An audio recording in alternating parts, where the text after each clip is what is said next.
नमस्कार, वंदे मातरम। दोस्तों, स्वागत है आप सबका सैनिक पाठशाला में। जैसे आज आप बोर्ड पर देख पा रहे दोस्तों, आज का वीडियो का जो विषय है वो है MACP यानी कि मॉडिफाइड एस्योर्ड कैरियर प्रोग्रेशन। दोस्तों, MACP चाहे आप कभी के भी रिटायरी हैं, चाहे आप 1970 के, 80 के हैं, 90 के हैं, 2010 के हैं, 2020 के हैं, 2023 के हैं, कभी के भी आप रिटायरी हैं, आज का ये वीडियो आपके लिए बहुत ज्यादा महत्वपूर्ण होने जा रहा है दोस्तों, क्योंकि आज मैंने इस वीडियो में MACP को 3 कैटेगरीज में बांटा है और 3 कैटेगरीज के हिसाब से आपको समझाऊंगा MACP की पेंशन में किस तरीके से फायदा मिलना है, किनको मिलना है, किनको नहीं मिल रहा है। 2006 से आप अगर पुराने पेंशनर हैं तो आपको किस तरीके से मिल सकता है, ये सारी बातें आज के इस वीडियो में जानेंगे दोस्तों, एक रिटायर्ड फौजी क्लर्क होने के नाते जो चीजें मुझे पता है, अगर उन चीजों से आपका फायदा हो सकता है तो उन चीजों को आप सबके सामने रखना मेरा कर्तव्य है और इसी काम को करने के लिए आज के इस वीडियो में आया हूं। तो चलिए आगे बढ़ेंगे दोस्तों। इस वीडियो में MACP को लेकर के कैटेगरी वाइज, बिल्कुल कैटेगरी 1, कैटेगरी 2, कैटेगरी 3 हिसाब से मैंने बना रखा है। तो इससे पहले कि वीडियो में आगे बढ़े दोस्तों, मेरा आप सबसे आग्रह है, अगर आप चैनल में पहली बार विजिट कर रहे हैं या अभी तक सैनिक पाठशाला चैनल को सब्सक्राइब नहीं किया है, तो चैनल के साथ जुड़े रहने के लिए, आपसे जुड़ी हुई भरोसेमंद जानकारियां पाते रहने के लिए चैनल को सब्सक्राइब जरूर करें। तो चलिए आगे बढ़ते हैं दोस्तों। MACPS को समझेंगे कैटेगरी वाइज। सबसे पहले आप देख पा रहे हैं दोस्तों, MACP में पेंशनर के 3 कैटेगरीज हैं, इसको समझिए। सबसे पहले कैटेगरी 1, सितंबर 2008 से लेकर के अभी तक के जितने भी रिटायरी हैं उनको मैंने कैटेगरी 1 में रखा है, यानी कि जिनको MACPS लागू है, आराम से लागू है, सरकारी स्कीम के हिसाब से लागू है, सरकार ने जो लागू किया है, डेट दिया उसके हिसाब से लागू है। लेकिन जिनमें से 70% को MACP मिल रहा है, इसमें भी 20% जो है बचे हुए हैं MACP मिलने में। आगे समझाऊंगा किस तरीके से बचे हुए हैं। अब पेंशन में डिफरेंस क्या होता है। MACP जब लागू हो गया, जो कैटेगरी A है, कैटेगरी 1 है, उनका पेंशन में क्या डिफरेंस है। देखिए, सिपाही जो है उनका पेंशन कितना है, 21,782 रुपए है, जबकि सिपाही जिनको MACP लागू नहीं है उनका कितना है, 18,807 रुपए, आपको पता है। नायक का 21,782 रुपए है अगर MACP का हवलदार लेके आए हैं, और कुछ नायक ऐसे भी हैं जिनको MACP नायब सूबेदार तक का भी रैंक मिला हुआ है। रैंक नहीं है, ये फाइनेंशियल अपग्रेडेशन है।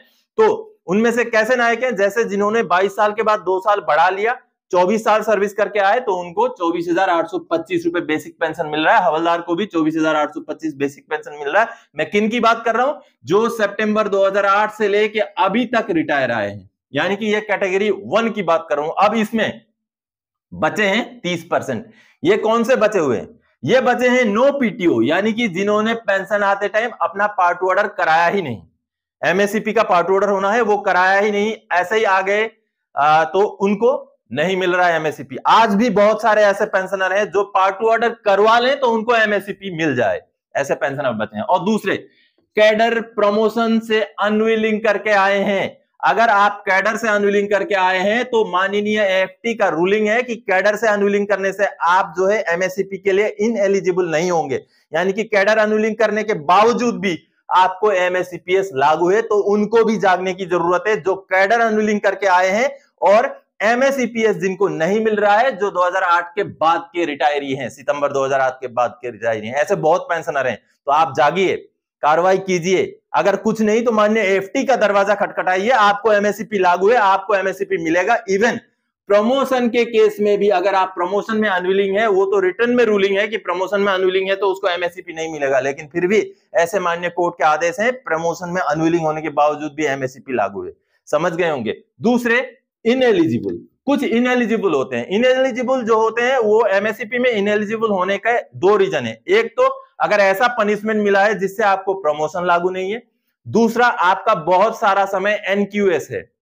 आप मान लीजिए पूरा 16 साल करके रिटायरमेंट आ गए, 16 साल पूरा करके आ गए, लेकिन आपका NQS का पीरियड है तो वो उससे आउट हो जाता है, जिस वजह से आपको नहीं मिलता है। तो जो इनएलिजिबल है उनको भी नहीं मिल रहा है। तो कैटेगरी 1 जो है वो आप समझ गए होंगे कि उनको मिल रहा है, लेकिन उनमें से भी कुछ को नहीं मिल रहा है। जिनको मिल सकता है उनको कार्रवाई करने की जरूरत है, और पेंशन में डिफरेंस इतना होता है, आपने देख लिया। अब अगला कैटेगरी 2, 2 नंबर कैटेगरी जो कि बहुत महत्वपूर्ण कैटेगरी है, इस कैटेगरी में आप समझिए जनवरी 2006 से लेकर के अगस्त 2008 के बीच के रिटायरी हैं। ये 2-2.5 साल के बीच के जो रिटायरी हैं उनका है, उनमें से 50% को मिल रहा है और 50% को नहीं मिल रहा है एमएससीपी। दोस्तों एमएससीपी जब शुरू में लागू किया गया था उसको सितंबर 2008 से लागू किया गया था, लेकिन 25 जुलाई 2018 को माननीय कोर्ट के आदेश के बाद एक लेटर निकाला गया जिस लेटर में डेट अमेंड किया गया, यानी कि सितंबर 2008 के बजाय उस डेट को बनाया गया जनवरी 2006। अब ये जो सामने आप लेटर देख पा रहे दोस्तों, ये वही लेटर है, आप जैसे देख पा रहे 25 जुलाई 2018 का लेटर है और ये लेटर है एमएससीपी से जुड़ा हुआ, जैसे आप देख पा रहे हैं। अब इस लेटर में दोस्तों माननीय राष्ट्रपति महोदय ने जो डेट है एमएससीपी का उसको बदल करके सितंबर 2008 के बजाय उसको कर दिया था जनवरी 2006। यानी कि आप जो फॉर और रीड में देख पा रहे हैं, फॉर यानी कि जो डेट था वो था सितंबर 2008, जिसको बदल करके क्या कर दिया गया जनवरी 2006। यानी कि जो स्कीम 2008 से लागू था उसको पुराने डेट से लागू करके उस बीच के भी जितने पेंशनर्स हैं उनको भी उसके लिए एलिजिबल किया गया है। यानी कि अब सबसे महत्वपूर्ण बात है दोस्तों, अगर आप इस बीच के रिटायरी हैं, जनवरी 2006 से लेकर के अगस्त 2008 के बीच के रिटायरी हैं और आपने कार्रवाई कर ली, आपको मिलना शुरू हो गया एमएससीपी, तब तो ठीक है।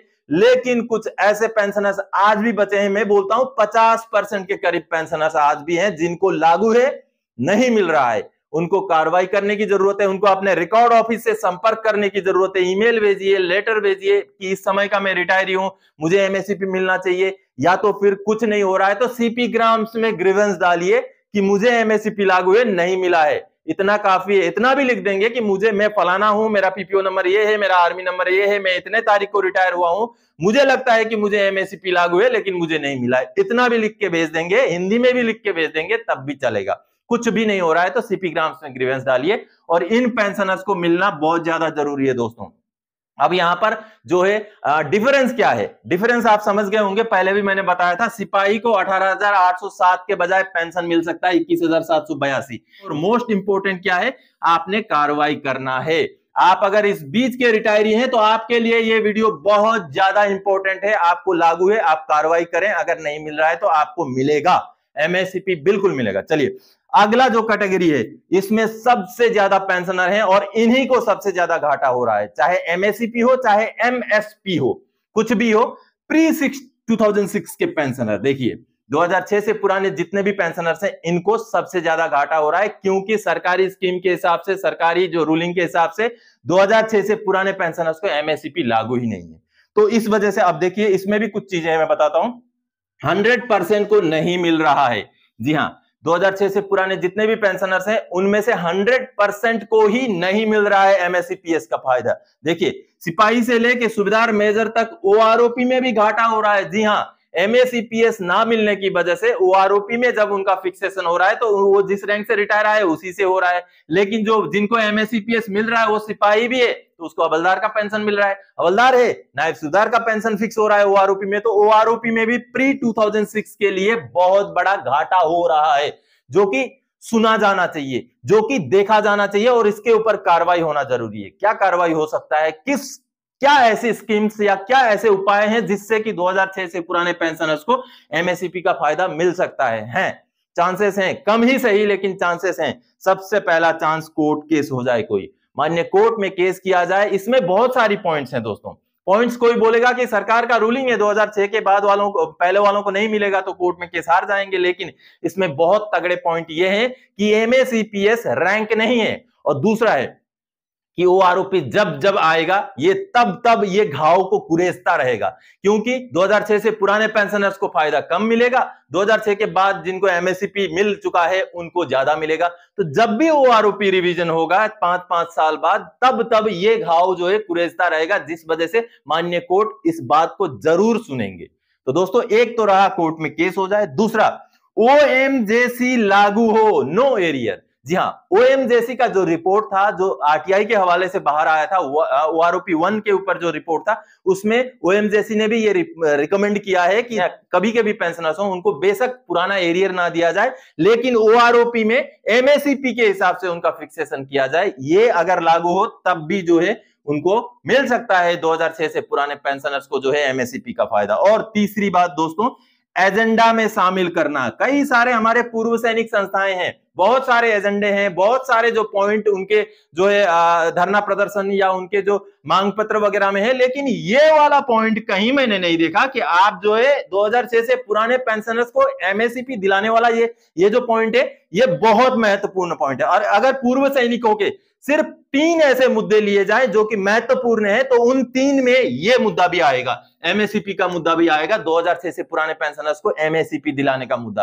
क्योंकि पेंशनर्स जो पुराने पेंशनर हैं, जो उम्र दराज वाले पेंशनर हैं, उनको ही फायदा ना मिले तो क्या फायदा स्कीम्स का। इसलिए एजेंडा पॉइंट्स में हमारे जितने भी संस्थाएं हैं उनको भी इस पॉइंट को जरूर डालना चाहिए। तो दोस्तों आज आपने कैटेगरी 1, कैटेगरी 2 और कैटेगरी 3 के हिसाब से जो है ये एमएससीपी के बारे में समझा। तो आज के इस वीडियो में एमएससीपी से जुड़ी हुई इन्हीं बातों को समझाने के लिए आया था। आगे और कोई जानकारीदायक आपसे सरोकार रखने वाला विषय लेके मैं फिर से हाजिर हो जाऊंगा। तब तक के लिए जय हिंद दोस्तों।